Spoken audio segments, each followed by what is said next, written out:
Vote আসলেই মেলে হাজারো প্রতিশ্রুতি, তবে ভোট মিটলে টিকিটিও খুঁজে পাওয়া যায় না ভোট বাবুদের। এ তো আমাদের সকলেরই জানা। উত্তর 24 পরগনার হিঙ্গলগঞ্জের 3 নম্বর চারালখালির গল্পটাও এরকমই। এলাকায় আজও নেই পানীয় জলের সুব্যবস্থা। সমস্যা মেটাতে পুকুরের জল পরিশোধন করে ট্যাঙ্কের মাধ্যমে সরবরাহ করার বন্দোবস্ত করা হয়েছিল সরকারের তরফে।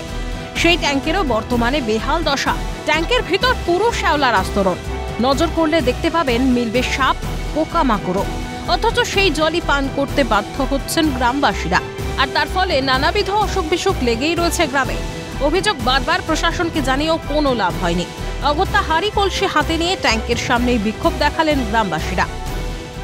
ওই জলটা যেভাবে আমরা খেয়ে বাঁচতে পারি, আমাদের বাচ্চারাও বাঁচতে পারে, সেইটা আমাদের দাবি। জলে এখন আছে পোকা মাকড় ছেলা, তোমার কখনো সাপ পড়ছে, কখনো চেলা পড়ছে, কখনো কাকেরা এসে জল খাচ্ছে, বিভিন্ন রকম মানে পোকা মাকড় ওর মধ্যেই থাকছে।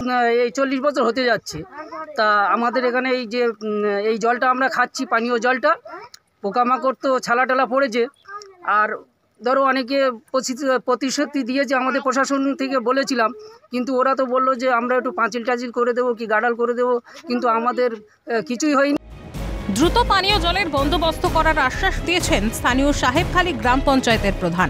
এখানে উপস্থিত ছিলাম, সেখানকার মানুষের যদি কোনো রকম সমস্যা থাকে পঞ্চায়েত প্রধান হিসেবে আমার কাছে এখনও পর্যন্ত জানায়নি, বা কোনো ওখানকার যিনি নির্বাচিত প্রতিনিধি আছেন তিনিও আমাকে এখন জানাননি। তা আমি যখন আপনাদের মাধ্যমে এই বিষয়টা জানতে পারলাম, আমি আগামীকাল ওখানে নির্দিষ্ট স্পটে যাব, গিয়ে যথোপযুক্ত যাতে ব্যবস্থা গ্রহণ করা যায় সে বিষয়ে আমি চেষ্টা করব এবং পদক্ষেপ নেব। মুখ্যমন্ত্রীর সাধের প্রকল্প জল ধরো জল ভরো। বাংলার প্রতিটা ঘরে পরিশ্রুত পানীয় জল মিলবে বলেই প্রতিটা ভোটের আগে দাবি করেছে তৃণমূল।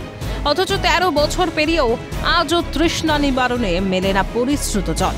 আর কবে বাংলার প্রতিটা ঘর সরকারের এই দাবি পূরণের ফল পাবে? শামীম মোল্লার রিপোর্ট, ক্যালকাটা নিউজ।